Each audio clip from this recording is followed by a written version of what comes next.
Olá, eu sou o Soares Júnior e esse é mais um episódio do podcast da Record. Hoje a gente vai falar um pouco sobre o livro O Pior dos Crimes, uma detalhada pesquisa sobre o caso Nardoni, um crime que chocou o país. Neste programa vão conversar sobre o livro o autor Rogério Pagnan e o editor da Record, Carlos Andreasa. Olá, Rogério. Olá, Andreasa. Opa, vamos lá, pessoal. 29 de março de 2008, edifício London, zona norte da capital paulista. A menina Isabela Nardoni é encontrada caída no gramado. A partir daí começa o mistério de um dos crimes mais rumorosos da crônica policial brasileira. A menina morreu pela queda ou foi esganada? Em 2010, o pai Alexandre Nardoni e a madrasta Ana Carolina Jatobá foram condenados pelo assassinato. Os dois negam a autoria do crime até hoje. O jornalista Rogério Pagnan cobriu o caso pela Folha de São Paulo e achou que a história não terminava na sentença do juiz Maurício Fossen, do 2º Tribunal do Júri. Rogério, passados 10 anos do caso Nardoni, é possível dizer o que aconteceu no apartamento 62 do edifício London naquela noite de sábado? Eu acho que o mistério ainda continua. Acho que você fez uma interpretação bastante feliz, que o motor que me levou à apuração desse livro é que, após a condenação, mesmo com o casal condenado, eu acreditei que muitas coisas não foram explicadas, principalmente dessa versão que ficou no imaginário popular, que houve uma agressão na testa da menina com uma chave, que havia pingos de uma determinada altura que mostrava que a menina foi carregada no colo do pai, que ela foi jogada no chão, que a madrasta asfixiou a menina e que ela foi jogada pela janela. Essa é a versão oficial que está no imaginário das pessoas, inclusive com um filminho em 3D que foi divulgado à exaustão naquela época. O livro mostra que essa versão ela não se sustenta em provas. A apuração mostra que muitas versões que foram apresentadas pela polícia, pelo Ministério Público, que a gente conhece, ela não se sustenta. Então, por isso que eu digo, o mistério ainda continua. Ô, Andreasa, você editou o livro e o que é que mais te impactou na leitura do Pior dos Crimes? A atualidade do livro. O livro é muito atual, né? As pessoas conhecem relativamente bem essa história. Essa história a palavra não é exatamente essa, mas eu vou usar uma espécie de fetiche no imaginário do brasileiro. E todo mundo tem se ocupado, todo mundo tem suas teorias a respeito. Eu mesmo tinha a minha. Ela foi muito modificada pela leitura do livro, né? Para mim é muito importante dizer o seguinte: eu acho, por exemplo, que o Alexandre Nardoni, o pai, é o responsável pelo crime. Que alguma coisa aconteceu no apartamento, deu um safanão na filha, ela bateu com a cabeça, desacordada, e ele achou de repente que ela estivesse morta e estupidamente, loucamente, inacreditavelmente, para quem é pai, ainda por cima, jogou a filha pela janela. Não sei da participação objetiva da Ana Jatobá no crime, ela é cúmplice, obrigatoriamente cúmplice, mas não sei se ela é tudo aquilo pelo que foi condenada. Essa é minha opinião.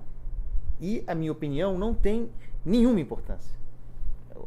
E aí eu entro no ponto que me chamou a atenção no livro e por que ele é tão atual como reportagem. A atuação desastrada, marqueteira, publicitária, política, muitas vezes, do Estado, nesse caso, do Ministério Público, de setores da polícia, da justiça em si, né, do processo judicial, afinal, tudo baseado em especulações, no entanto, com um processo muito falho. E para o Brasil, para a sociedade brasileira, para quem se preocupa com o futuro da sociedade, à luz do que acontece agora no Brasil, é preocupante essa cultura de vamos resolver de qualquer maneira. No final das contas, o que fica a impressão, embora eu ache que os dois são responsáveis pelo crime, que o que aconteceu no Brasil foi uma espécie de justiçamento, né? E isso é péssimo, porque é um justiçamento feito, não um linchamento feito, também houve, e continua existindo pela população contra o casal. Não, é um justiçamento feito pelo sistema judicial. A consequência disso é que a gente não tem clareza nenhuma sobre o que acontece e, no final das contas, isso pode resultar na absolvição por falta de provas, por falhas estruturais de criminosos. Ô, Rogério, o Andreasa falou sobre isso na exposição inicial dele. É impressionante como o seu livro mostra uma série de erros na apuração da polícia. Quer dizer, parecia que, pressionada por causa da repercussão do caso, a polícia começou numa sucessão de processos internos complicados. Um deles, inclusive, foi porque o processo estava a cargo do 9º Distrito, né? E o delegado-geral, ele quis que o processo fosse, a investigação fosse para a delegacia de homicídios. E aí houve ali um jogo de vaidades. Conta como é que foi essa história, Rogério. Esse caso, tem um pouco explicado o ambiente que estava na época. Eu sou jornalista há mais de 20 anos, 18 deles na Folha de São Paulo, cubro crimes rotineiramente, mas nunca vi um caso como este. Tanto interesse por parte da população e uma cobertura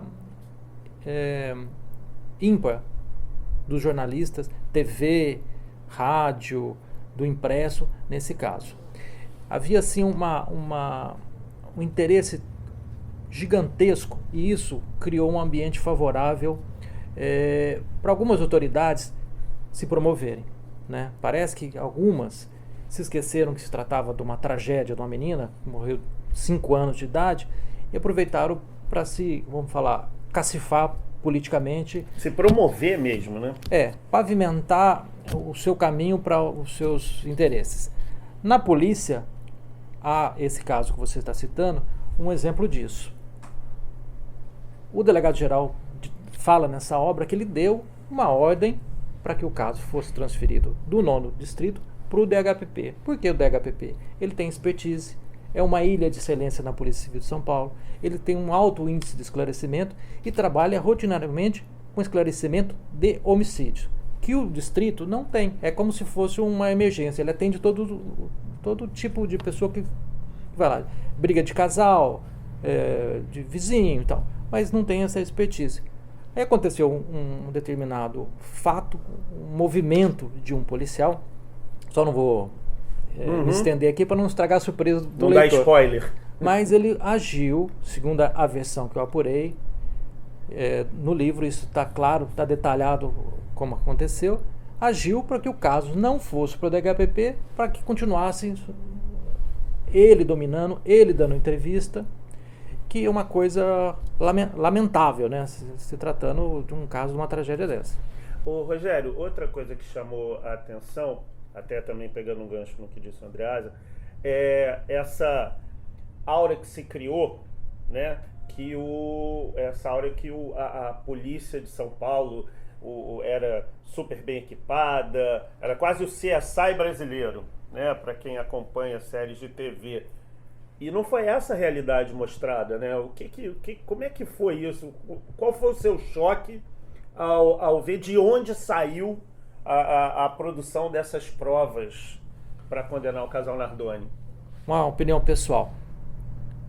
Eu evito colocar isso no livro, só para esclarecer um pouco da obra. Eu deixo o leitor analisar o que existiu para ele mesmo fazer o julgamento, mas uma análise pessoal. Eu acho que o brasileiro ele é muito emotivo. Ele quando se trata de um caso envolvendo uma criança, ele fica ainda mais. É a mesma coisa que uma pessoa que liga para o pai e fala assim: pai, estou sendo sequestrada, me ajuda. A pessoa se desarma. Ela para de raciocinar logicamente. Nesse caso, como se tratava de uma tragédia tão grande, parece que a sociedade parou de raciocinar logicamente. E muitas versões, muitos detalhes que foram apresentados, a gente aceitou sem contestar. Assim, o livro aponta vários desses pontos que a gente aceitou. Uma delas é a perícia, o trabalho da perícia. A perícia apresentou algumas verdades absolutas e você vai analisar o documento, ela não existe, né? Nesse trabalho eu entrevistei a perita e ela falava, por exemplo... a perita Rosângela Monteiro. Exatamente. A versão oficial é que o pingo caiu da altura de 1,25. Um exemplo. Você chega e fala: olha, por favor, me mostra onde está isso no laudo, por favor. Ela não consegue. Não existe esse pingo no laudo, isso é dando já uma coisa que existe. Não existe essa prova, né? E todo mundo dava como certo. Então, esse é um exemplo do que o trabalho da perícia, de verdades que foram apresentadas, mas que eles não existem de fato. Ô, Andreasa, me chamou a atenção uma coisa que foi a quantidade de fake news que surgiu com o caso Nardoni. E houve, como você falou, uma condenação prévia já do casal. O júri virtual, ele acabou condenando o casal antes do júri da vida real? O crime acontece na noite de sábado. A cobertura vai crescendo, né? Há uma identificação de que se estava ali diante de um caso imenso, complicado, envolvia uma criança, as relações de afeto, paternidade, tudo muito sensível. Já na segunda-feira, se você fizer uma pesquisa sobre a cobertura, já na segunda-feira, por força também da atuação do Estado, o casal Nardoni estava condenado. Não importaria doravante o que acontecesse, não importaria, né? Isso foi potencializado pela exploração que não é exatamente jornalística, mas subjornalística, né, ou marginalmente jornalística, de programas sensacionalistas que ainda existem no Brasil e que havia as quantidades naquela ocasião, que ficavam todo dia em praticamente todas as emissoras, TV e rádio, especulando sobre o que teria acontecido de maneira absolutamente irresponsável, né? E aí se ouvia todo mundo, inclusive agentes públicos, dando pitaco sobre algo a respeito do que não havia prova ainda. Então, nesse conjunto, se fundamentou a condição para que qualquer investigação séria a respeito daquilo que fosse chegar a conclusões objetivas, mas que, portanto, provavelmente diferentes daquelas defendidas pelo Estado, no final das contas, né? Pela perícia, no final das contas, de que aquilo não se sustentava. Quem fizesse isso o faria numa espécie de ato de coragem. No entanto, sob pressão tremenda de todos os lados. Então, em determinado momento, muito claramente, o Rogério deixa isso claro no livro, não havia voz dissonante a respeito desse assunto. E quando havia, era abafado. Esse livro também é uma aula de análise de processo judicial. Esse livro se torna já desde a referência para o direito ligado à área de crime, para o advogado criminalista e para o jornalismo. Porque todo mundo, com exceções, todo mundo errou naquele caso, né? Então a gente volta ao ponto fundamental do livro do Rogério. Ele não tem opinião, ele tem a opinião dele, pessoal, mas ele não a coloca no livro. Muito pelo contrário, ele dá aula de jornalismo, esse livro vai se tornar referência jornalística, ele dá uma aula e faz com que as pessoas entendam que só se pode trabalhar, raciocinar, logicamente, estudando friamente com toda a matéria colocada sobre a mesa, Soares Júnior. Não há outra maneira. E ele faz isso no livro, e aí cada um vai tirar a sua conclusão. Mas é incontornável, a conclusão incontornável de que o processo é falho, de que há falhas na apuração, de que há erros processuais e que, no final das contas, os Nardoni serão beneficiados por isso. Para concluir, eu não me surpreenderei se esse livro reabrir o caso. Ele deverá reabrir o caso. Se não reabrir, será por motivos de pressão, de medo, de acomodação, de interesses vários, de vaidade. Mas que reabre o caso, reabre. Na cabeça de todo mundo, reabriu. Exatamente. O Rogério? Só comentar. Sim. Eu até aproveito para agradecer ao Andreasa pela essa parceria. Que quando eu mandei o livro para ele analisar, eu tinha até um receio. Falei, será que ele já está contaminado? Qual o grau de contaminação dele com relação a esse caso? Porque esse livro, ele trata de algumas coisas, verdades absolutas, né, que as pessoas têm para si como verdades que sustentam, inclusive, a tranquilidade das pessoas. Por que eu falo isso? Criar vilões e mocinhos, né? E os Nardoni cabiam direitinho no papel de vilões. Eu lembro na época, eu tenho um filho que tem a idade da Isabela, né? E ele ficava preocupado, falando, será que tem bandido chegando em apartamento e jogando criança? Então era uma coisa, um imaginário que você, primeiro, você invade o lar de uma pessoa, que é um abrigo inviolável, né? E você ataca a criança, que é uma coisa infantil, uma coisa pura. Então as pessoas, elas têm uma certeza que foi o casal, e que eles querem que seja o casal para elas ficarem confortáveis, sabe? Emocionalmente é mais fácil acreditar nisso. Então quando eu mandei para o Andreasa, eu falei, será que ele já está contaminado ao ponto de olhar e falar assim, ainda que tenha provas ou falha na investigação, mas foram os dois, não quero nem tocar nesse assunto, corri o risco. Mas eu agradeço por ele entender a importância jornalística desse livro. Ele é uma discussão da estrutura que nós temos de investigação, de julgamento e como a imprensa divulga essa informação, né? Ele falou que o casal foi condenado na segunda-feira. Na minha opinião, isso começou na segunda, mas ela foi sacramentada na quarta-feira, quando o promotor de justiça, o Francisco Zambarnelli, ele deu uma entrevista pro Estadão, né? Depois fez uma coletiva, 2 coletivas no dia, para afirmar que a versão do casal era fantasiosa. Então, ele estava assumindo o caso naquele momento e disse que os dois eram culpados, que a versão dos dois era mentirosa. Quer dizer, numa sociedade que as pessoas, inclusive as mais simples, elas olham a imagem do promotor, do juiz, como quase deuses, né? Super-heróis, né? Super-heróis, eles já tinham certeza. Se o promotor está falando que eles são culpados, então, se a polícia não conseguir esclarecer, é problema da polícia, que a fama da polícia nunca é boa em lugar nenhum. Então, não é porque eles não são culpados, é porque a polícia não esclareceu. Então, ainda que eles fossem inocentes, eles ficariam condenados para o resto da vida. Agora, Rogério, tem um caso da perita do caso, que é a Rosângela Monteiro, que ela mentiu a titulação dela. Ela disse que era doutora, ela disse que era mestra, e nada disso. Como é que foi a conversa com ela? Como é que você apurou, descobriu? Repórter é um bicho chato, a gente diz, né? Como é que você foi chato ali com ela para isso? Eu, como jornalista, eu não uso o termo que ela mentiu. Eu uso a versão que ela apresentou, que ela é mestre e doutora pela PUC, não é confirmada pela PUC. A PUC, ela não confirma que ela prestou qualquer tipo de curso, graduação, mestrado, doutorado.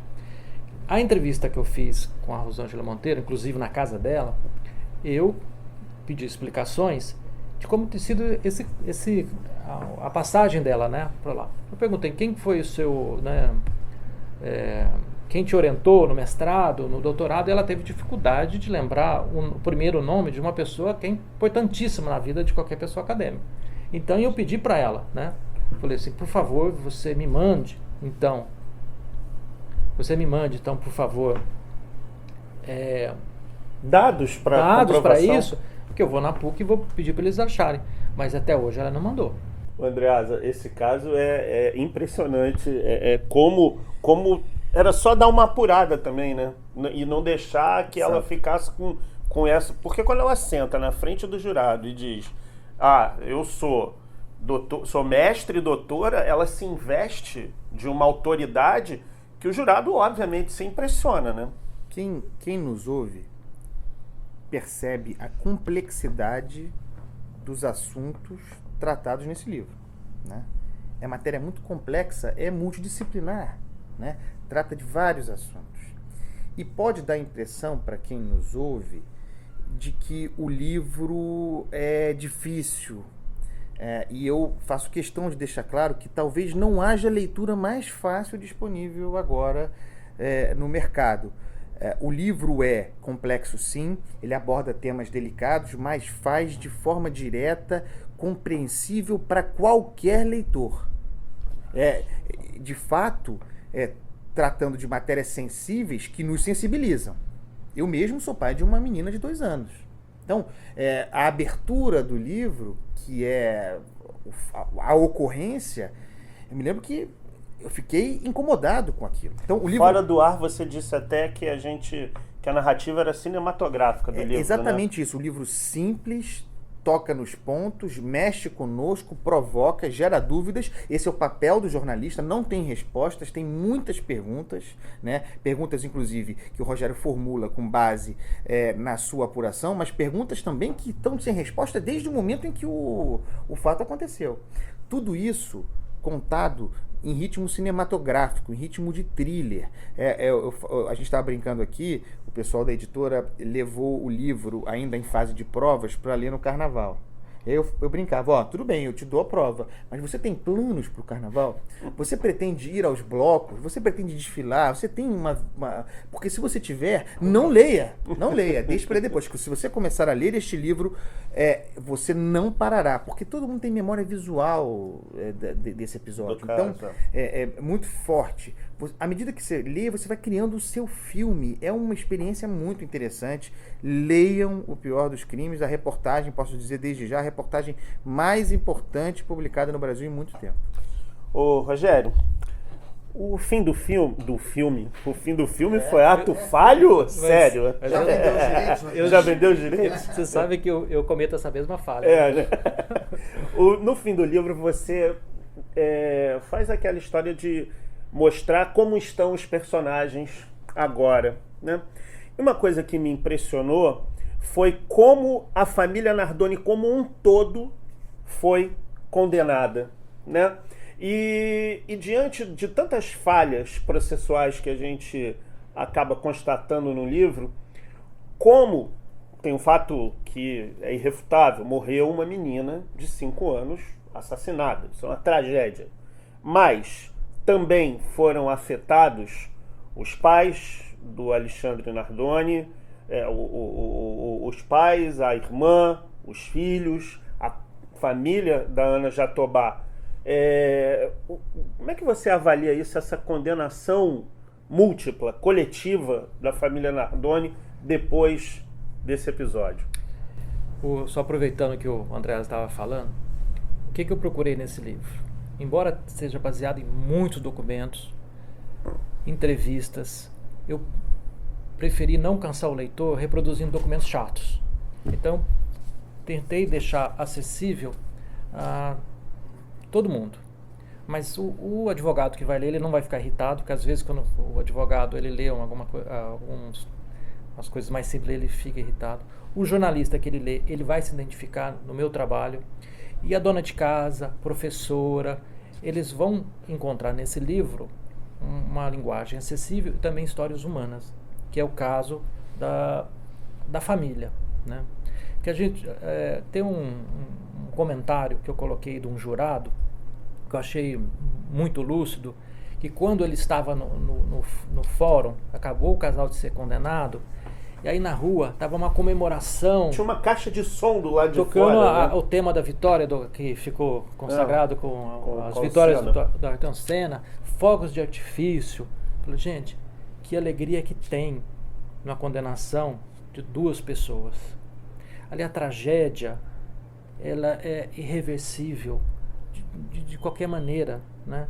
Ainda que eles fossem absolvidos, a tragédia familiar ali, ela vai durar para sempre. Agora, o que aconteceu nesse caso, pelas características dele, essa condenação ela se estendeu para a família toda, né? Tanto o pai, como você falou, a irmã, os filhos. Tem algumas pessoas, só para dar algumas pessoas que leram esse livro na pré-produção, elas até choram em algumas partes do livro, porque a gente às vezes esquece que a gente está lidando com o ser humano.